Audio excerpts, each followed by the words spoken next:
Hello and welcome back to another episode of Charla Football. I'm your host, as always, Gerardo, and today I got Tomas back with me, ready to talk some Liga MX because we had a lot of stuff going down. We have León at the top, America who dropped points, Cruz Azul who also dropped points, and then Toluca getting the win against Chivas. So we're going to talk about those four big matches this weekend. But before we get into everything, make sure you guys subscribe, like, check out all the platform links down below. We're going to start off with America versus NECAXA. America who dropped to second place after this loss.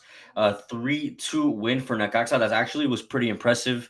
NECAXA, who started off the season pretty well, they're in seventh place right now.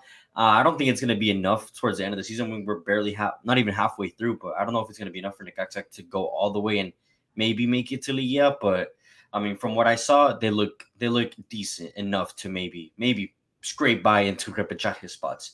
But to beat an America team who haven't lost since November 9th against Toluca, it was a 4-0 loss, and that was in the regular season. Yeah, very impressive for NECAXA. I don't know, Tomas, if you were able to watch this matchup, but for NECAXA, this was a big win, and I think a statement win that was very much needed for NECAXA. No, yeah, I mean, of course, NECAXA. I mean, winning away, right? It was Yeah. at Estadio de las Artes. So I mean, that's the big thing. I don't remember the last time NECAXA beats America away, other than that meaningless one that they got at the Estadio Azteca. Was it 2 years ago when America beat NECAXA like 5-0 away, and then they come back to Estadio Azteca and they lose 2-0. Oh yeah. Okay. Yeah. So I mean, that's pretty much last time I heard Necaxa beating America, but they look pretty good. They look pretty decent. Obviously, there was a red card that influenced the result as well, but it was a red card for sure. Yeah, for Kevin Alvarez, who I think he had just come back from injury too. Now got himself sent off. I mean, from one point he was hailed as the next best right back for La Selección and for America, and now I mean, he had gotten off to a decent start like at the end of last season when he came back from injury, and then this season as well, starting to come back. Got himself a red card, left his team with 10 men. At that point, when the red card had happened, America had tied up the match. Fidalgo had gotten the brace. I want to talk about Fidalgo real quick. Who, I mean, I think he's easily America's best player, especially in the midfield. I mean, hands down, like you cannot move him. He is key in the midfield for America. And the World Cup is around the corner. February, we're 1 year away from February when he would be allowed to finally be called up for the national team. So this is kind of more national team talk rather than Liga MX talk, but just kind of throwing it in there because I think it is important for overall the league. A player like Fidalgo going to the national team for Mexico, playing the World Cup, can you see that happening? Should it even happen? It shouldn't happen, but I can definitely see it happening just because of what America was able to do for Julian Quiñones. Mm-hmm. That whole same thing. I mean, I don't like it, but I see it being a possibility in the terms of being realistic about it. Yeah, I think realistically, it's something that's highly possible. It's already been talked about. I wouldn't be opposed to it. It really depends on how he performs before the World Cup and going into the World Cup, if that does go down. But I mean, off of what I've seen so far, I mean, he's, like I said, one of America's best players. Unfortunately, his brace wasn't enough against Necaxa, who found the winner from Kevin Rosero, assisted by the ex-America player Emilio Lara. But overall, for Necaxa, this was a much needed victory. Gets them to seventh place. For America, I don't think there's really too much to worry. I mean, maybe could just be a one-off game. A game that was actually kind of weird. I think the lights went out for like half of the match, or like 30 minutes of the match, something like that. So it was just overall just a really off game for America in general. But yeah, as for Necaxa, I don't know if it's going to be enough looking towards the rest of the season where there's still many more games to be played. If it's going to be enough for them to make it to repechaje or even top 8, I highly doubt. I mean, they look decent. I mean, this is like you said, a much needed win because if you're looking at the schedule, when it first comes out, you're looking at the 17 matches, and you're usually seeing America, just win the tricampeonato. You're usually checking this off as a loss. Yeah. So I mean, the fact that they were able to go to America and win, it's a big difference in their schedule now. Yeah, I think it could be like a turning point for them, if anything. But I guess we'll have to keep an eye on Necaxa because this was important for them. Now let's jump over to Tigres versus Cruz Azul, a Tigres team who's in third place. Cruz Azul, who drops to 8th after a 2-1 loss, where honestly Cruz Azul didn't look like themselves at all. I mean, overall, I think Tigres was dominated the match, especially that second half. In the first half, it was 0-0. Not much happened. in that first half. The second half is where everything kind of played out for Tigres. We saw Linus on the score sheet. And I think that's one of the things that I really wanted to bring up was the fact or the resurgence of some of the players that last season didn't step up at all, like Linus. Herrera, we saw glimpses. Ociel specifically, Bruneta as well. We saw glimpses, but this season they've gotten off to a good start. Those three specifically have 12 goals and assists combined in these 7 matches. So they're starting to click, which is very important for Panovic's team, for Tigres, and which is the reason they're in 3rd place. And to defeat a team like CRUZ Azul, who is easily one of the best teams in the league, we know that. But you have to do it at home, right? You have to get that job done at home, and they did. They 2-0. CRUZ Azul got the goal back, but that was in dying moments of the game where it really didn't even matter at that point. But for Tigres, what do you think? I mean, look, Tigres played how they're supposed to. Obviously, Nico Ibanez got that red card. It was pretty early in the match. That's what led to CRUZ Azul's only goal of the match. I believe Tigres were playing a little bit deeper towards the end because I mean you have a player less. But other than that, I feel like Tigres played what they were supposed to play. It wasn't. What really surprised me was CRUZ Azul because I mean Orozco's on the bench and then Luca Romero gets subbed out with like the 60th minute. So I mean, I feel like I don't know. I feel like this squad is too stacked for this coach to even know how to play them, or I don't even know what it is because I mean he started Piovi, which really was I mean technically his best center back since a couple seasons ago. Yeah. But I mean the fact that you spend millions on Orozco Chiquete and you don't even start him much, like you leave him out of the lineup and you put him in the 60th minute, not only when you're down, but you take out another forward when you're down. I mean, I don't understand this coach, at least not at this point in the season. Yeah, I mean, I think he is new to first division, so I think it's going to take some time for him to get adjusted to this squad. But still, I mean, I don't know. I think there's just kind of novice from this CRUZ Azul team, and I kind of agree with what you were saying, where it's just a really stacked team. I mean, you have superstars in almost every line: Bogus, Luca Romero, Yakumaki, Sepulveda is still coming off of the bench. You have Lira, Charlie. I mean, overall for a Liga MX team, this team shouldn't be in 8th place. This team should be in 1st, just like last season. They should be at the top. But it's early. Anything really, and a lot will change moving into the season. But yeah, I mean, overall for Tigres though, this was a very good win and a statement victory that they really needed to get done. Now let's jump over to Toluca versus Chivas. I think this was a very hot game. A lot of talk because there's a lot of narratives behind, a lot of ex-Chivas players at Toluca, trying to get their revenge. And the player obviously that stands out the most is probably the player of the season so far, or one of the best Mexicans in the league so far, and that's Alexis Vega, Toluca's captain, who scored on the day, got himself a banger. Honestly, that was a really good goal. And yes, he was capitalizing off of Chivas' mistake. But overall in the season, from what we have in these 7 games played, he has 7 goals and assists. So leading the lines going forward, I mean, this man's in his prime, maybe once again. So, I mean, as for Alexis Vega, I mean, we'll see what happens going on to the rest of the season if he can keep the consistency. But I think for me, he's easily Mexico's or Liga MX best player at the moment. Yeah, no, I'd have to agree because he is. I mean, he showed it. 7, like you said, 7 goals and assists, and I feel like he's not in his comfort zone. But to look, he just looks like a lot more comfortable.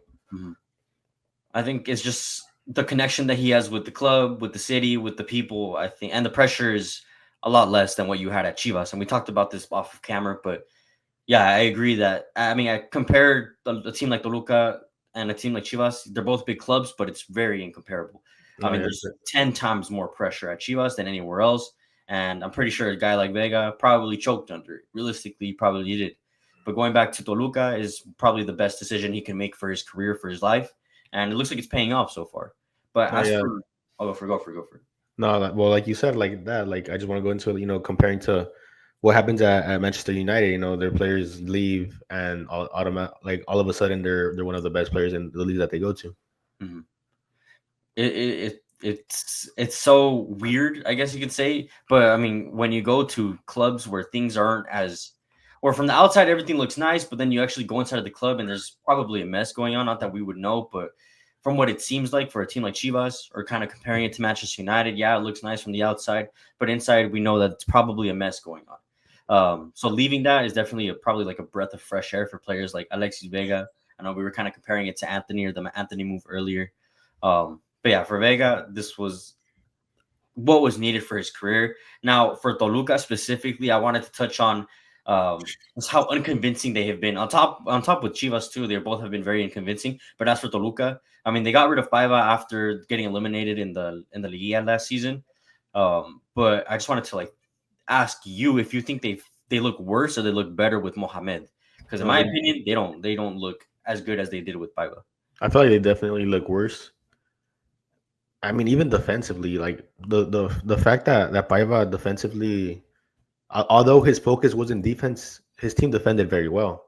Hmm. They were able to defend very well in instances. Maybe not towards the end where they lost to America, but I mean, it was much different. Plus, just the diagonal runs, the runs in behind that they were able to do, and every player with all the movements that they were creating, the space that they were able to create, and I mean, you had midfielders shooting from mid range shots. You had them building up forward all the way into just tapping it in front of the net. It was a much different style. It was quicker. I mean, Toluca looked. I mean, we said at one point Toluca was the best team in Liga MX. Yeah, So and I I mean, agree. They were at some point.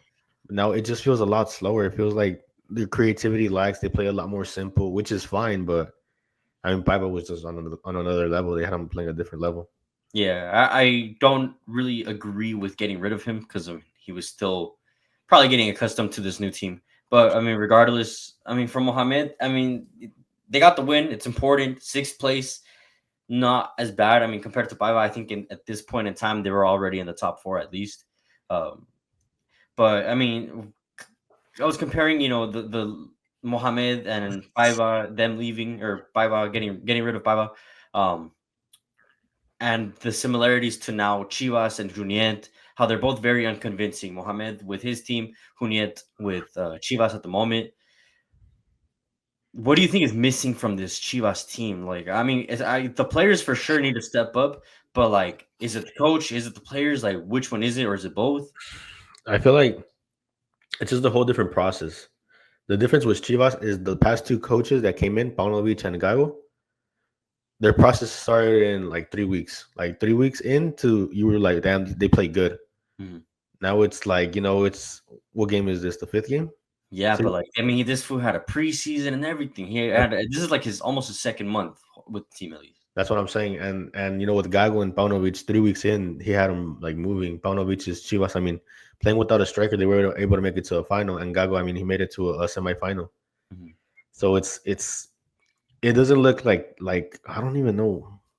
I don't even know what's wrong with them because Chivas is accustomed, getting a new coach and then getting things rolling early. Oh, like they look like one of the best Chivas teams ever, and then with the past two coaches getting knocked in semis and a final. I mean, losing in the final, which granted isn't the best thing to happen, but they were much better off where they were before than now. I mean, now it looks like, I mean, well, granted, you go from Chiquete Orozco to Miki Tapias. That's the only real big difference. Yeah, I but mean, you overall, get you get Romo, but yeah. I And mean, Romo, yeah, who's one of the best in Liga MX. But still, like, even looking at a guy like Romo, who at Cruz Azul, the opportunity that he had in this game against Toluca, you think that at Cruz Azul he would have probably bagged that, uh, and there was that 1v1 with the goalkeeper with Pau Lopez. He takes the goalkeeper, yeah, he has an open net. You would think that with Cruz Azul he probably would have finished that. But right here, I don't know if it's just a different vibe that he's carrying with him, or is just some baggage. I don't know how he missed that, but player like him, just overall like the players in general, just not stepping up completely. And I think one of the players that is stepping up are the youngsters, or the two players that are stepping up are the youngsters, and that's Yael Padilla and Camberos as well, who got himself on the score sheet too. no, for So sure. Camberos is, I mean, I think he's the best. He's the most valuable player his age in Liga MX right now. mhm. So And I I mean, mean, he's he's proving it great. every time he either comes on or he's starting. I mean, he scored a banger the other day. I mean, Yeah, well, yeah, the other day, 2 days ago. And I mean, the only other player than Camberos and Padilla on offense that's technically a veteran would be, I mean, Alvarado. That's about it. yeah, I mean, and Pulido's there. He's a nine, but he's not as influential as these players are because these players carry the ball a lot more. exactly. I mean, Pulido, who could have got him, probably should have gotten himself a goal. That's where this game specifically kind of irked me. Whereas I know Chivas didn't play that bad. I think they should have at least gotten the result. I mean, we know that football isn't about deserving or undeserving, whatever it is, but just the refereeing decisions kind of cost Chivas, and it's been costing them almost so far this whole season. There was an offside that realistically everyone saw it, and it wasn't an offside position. Maybe if anything by like a hair or a toe, but like I don't know, just it was just very controversial. Pulido should have got on the score sheet. You talked about Camberos. I mean, he got himself a fucking banger.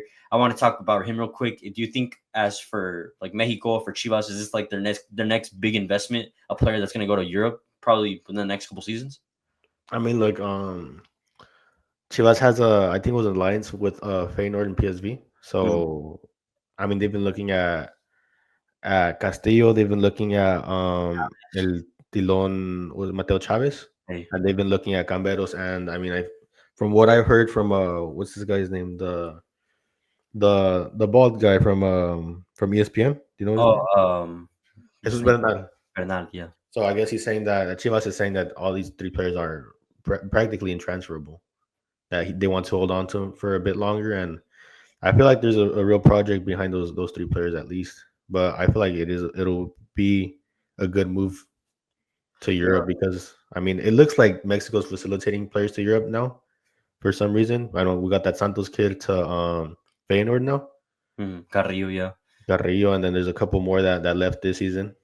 Yeah, we had like 5 total transfers in the winter, which was great for Mexico. I mean, I've seen a lot of people talk about this when it comes to, I mean, for example, Santos. Like, why are you going to hold on to a player like Carrillo who has such high potential, but you're not even playing him first and foremost at Santos? And I mean, you're one of the worst teams in the league. Like, if you're going to do anything, and that's not competing in the league, at least let go of the players that have so much more potential or so much more to offer. And I think this is Yeah, the same case for Chivas. If right now they're not fighting for titles, then at least like these players that have so much value or potential, let them go for the sake of, first off, for yourself, marketing, making money, because you could at least sell these guys for like 2-3 million at least, so you get some money in as well, and then also you can get some sort of return in the future, some sort of investment on the future, and then no, it's yeah, also good for the national team in general. So I no, mean, I completely agree. But my thought process is this: those players will grow and they'll develop in Europe. Maybe by the time they're 30, 31, they'll want to come back, because they've pretty much already chased their dream. I mean, Cambero's 17, Yel Padilla, I think he's 19. I mean, that's you're talking about like a decade in Europe, exactly. and they come back with much more experience. Yeah, and then they come back to a Chivas team that maybe would be in a better position than what they're in right now. So yeah, as for Chivas, they're in 11th. They have a lot of. I mean, there's a lot of. I've already said it for almost every team, but there's a lot of league to still play. But it's just there's not like a glimpse where you can think like, oh yeah, maybe down the line or in a couple games, like this team's gonna start changing. Like for Chivas, it looks like it's gonna be another type of transition season where maybe Junior might be even like go early. This we'll see what happens with them. And then lastly, I want to talk about San Luis, their poor form, and then Leon. I mean, who have been impeccable this season, first place, undefeated. First, let's start off with Leon, who we have to give them their flowers. First place, they brought in a guy like James, who I said wasn't going to be that influential in Liga MX until maybe the Club World Cup, where I think he would step up. But I mean, in Liga MX, he's adapted perfectly. He said it himself that he feels very much adapted to the league. He feels loved. He feels like, I mean, he wants to play, and they're giving him all the facilitations to play his football. And I mean, you give a guy like James the keys, I mean, you're going to reap the benefits of that. And you see that 5 goals and assists in 7 matches. James is easily one of the best players in La Liga, or at least the best extranjero. Because I think the best player is Vega, and I already said that. But one of the best extranjeros for sure is James Rodriguez. No, yeah, I completely agree. I mean, James Rodriguez is definitely on a different level than any other player right now in Liga MX. And it just comes from that experience that he was able to, add up in Europe. I Yo, mean, you also have Guardado in that team, but I mean, Guardado is more of a simple player. James has been really putting on a show for Leon lately. yeah, exactly. A Leon team, they haven't lost since November of last season. They've been undefeated all season long. Haven't I mean the only points that they dropped was in that 3-3 draw against Toluca, and then that's pretty much it. So the question I wanted to pose you is, can they finish the regular season unbeaten? And I think that'd be very interesting. And I know it's gonna be very difficult. They're gonna face America, I think, tomorrow. So it's gonna be a direct fight for the top right there. So it'll be interesting. But is it possible for them to finish unbeaten? Will they do it? Yeah. I just think it's really difficult because, like you said, they have America away, right? Or is it I think it's going to no? be at home. They're going to be playing at home. Yeah. Okay, so they have a possibility in there, but then you also have, I mean, other teams. You have like Monterrey. Did they play Monterrey yet? I think they did. No, I'm not exactly sure, to be honest. I haven't checked. let me check. Okay, so they played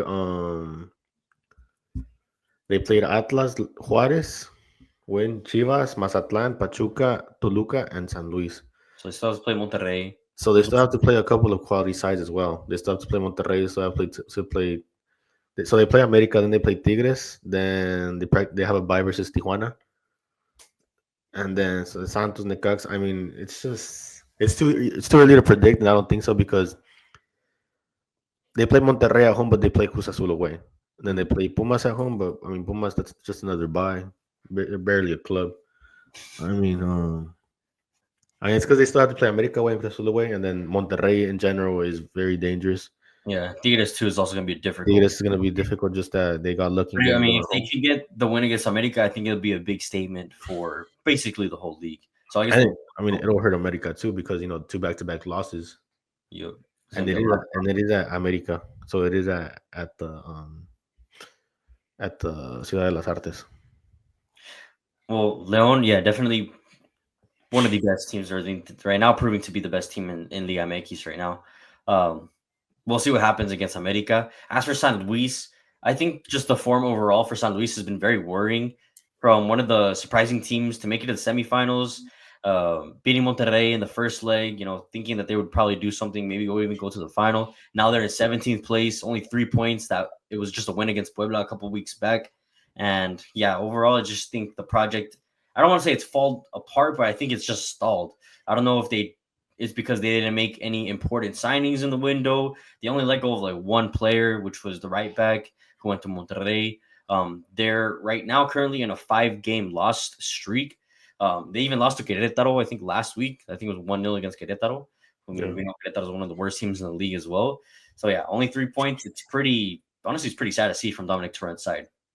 No, yeah, I mean, comparing it to what we saw last season, it's been a big step back to sadly who we're used to be seeing at San Luis. Yeah, because you would have thought after the season last season that they would have taken another step forward this season as well, possibly even making it to semifinals again. Not saying that they can't do it. I mean, anything can happen in the league. From 17th, you could easily jump to the repechaje spots, but by the end of the league. But I mean, by the way they've been performing, it's just improbable. It kind of wraps up this whole weekend in Liga MX. Thank you guys for tuning in. Tomas, thank you for hopping on. Make sure you guys subscribe, like, check out all the platform links down below. We'll see you guys on the next one for more Liga MX content. Peace out.